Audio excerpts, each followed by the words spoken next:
Today I want to talk about what Donald Trump had to say about the possible cancellation of fall football. All that's coming up after the bumper. Don't be cornering me.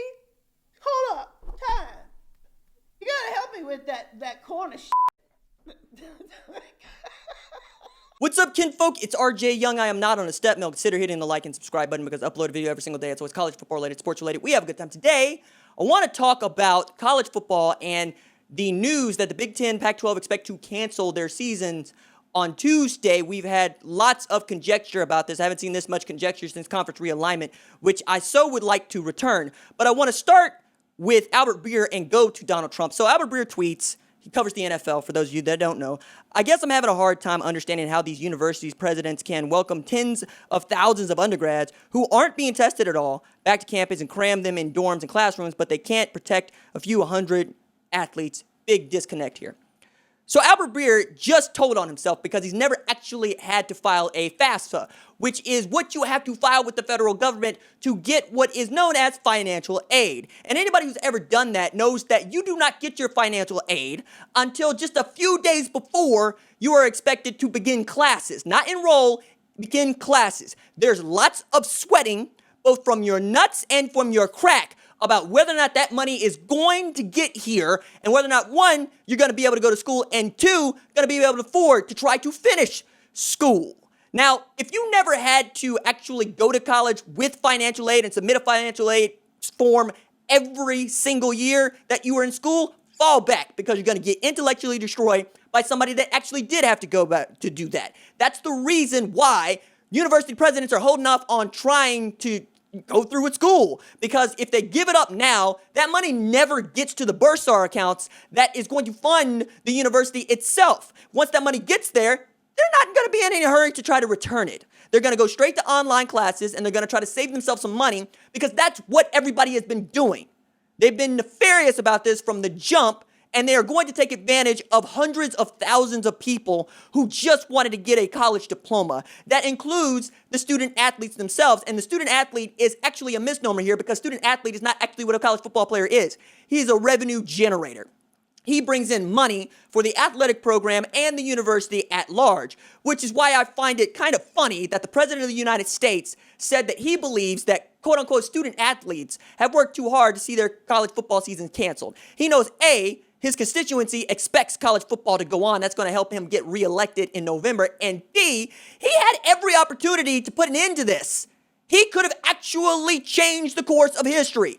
He could have handled this in a very different way, and we wouldn't be in this predicament. So the last person I wanted to hear from was the President of the United States talking about what he believes should happen in college football, because it's you primarily in charge who could have done so much to mitigate this. And now we have he said, she said, we have finger pointing, and you have politics on your college football channel because the president is tweeting about college football.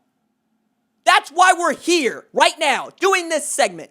It's why college football has been so politicized over the last 6 months, because so much has to go into it from all parties involved. We had a U.S. senator send a letter to Big Ten presidents imploring them to play college football this fall. Now, as we understand it, at very best, the Big Ten season is in flux. The Pac-12 season is in flux.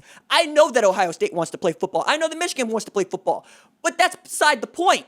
Everybody wants to play football. But it ain't safe for everybody to play football. Meanwhile, we have university presidents and conference commissioners that are all trying to get this money.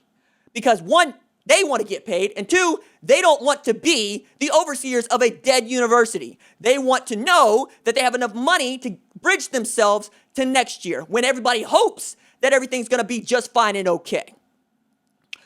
I'm here to tell you, if this gets worse, and we have every reason to believe that it will at this point, it ain't going to be about who got the money. It's going to be about who's decimated. Because so many people are already in a bad way. And the conversation around mental health is real. And I get it. I understand, right? I have my own issues with it. I run a channel that primarily talks about college football in addition to other sports. Probably going to be ended up talking about other sports. But as we are talking about college football, I need you to keep two things straight. One, players do not have the power to dictate whether or not we play football. Two, players only have the power to not play football. what has been at issue since the Second World War is that they do not have any say and any ownership in the sport at all. At this point, players only get what commissioners, athletic directors, school presidents, and coaches are willing to give them. And until we see college football players with enough backbone to quite literally sit out playing football so that they can get just a little bit and probably never play football again, that's where we're going to be. The revolution is at their door. The revolution is at all of our doors. Some of us, myself, are standing there ready to go. Let's pack the bags, let's do this. A little bit of suffering so we can get a little bit further down the road. Others are cowering behind the couch and clutching their chest and wishing it would all go away. I'm finding out very quickly and very clearly who is about this life and who is not. For the people that think that this is just one way or easy, you're not helping. More than that, you're impeding the progress. For the people that actually want to go and be about it, I'm here. Let's work it out. I know how to do this. I know how to work with people. I know how to call people. I know how to make decisions that are hard. What I am infuriated by is knowing that there aren't enough other people who feel the same. I have seen coach after coach tell player after player, we don't know, no decisions have been made. Then what are you getting paid millions of dollars to do? If not to make decisions and to find out as much as you possibly can and do what is in the best interest of your players, of the staff, and the university. No, kids should not be on college campuses this year. No, shouldn't be playing college football this year. And if you wanted to, you would have to build a clean environment and a bubble, which is to say you would have to acknowledge college football players are not student athletes. They're revenue generators, and you must protect them as such, which means you have to separate them from the rest of the student body. And if you do that, you're also going to have to compensate them. They would rather see the sport die and go into a complete shutdown of all college football rather than share.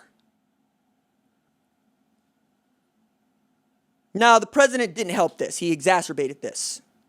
And to that end, so did Albert Breer. There is no clear-cut and simple way to do this. And media members that are trying to treat this like the octagon, where they want to fight each other, are also not helping. You look immature, you look childish, right? If anybody would be trotting that one out, it would be me, right? But I'm not doing that. Y'all know that I just got back from working out.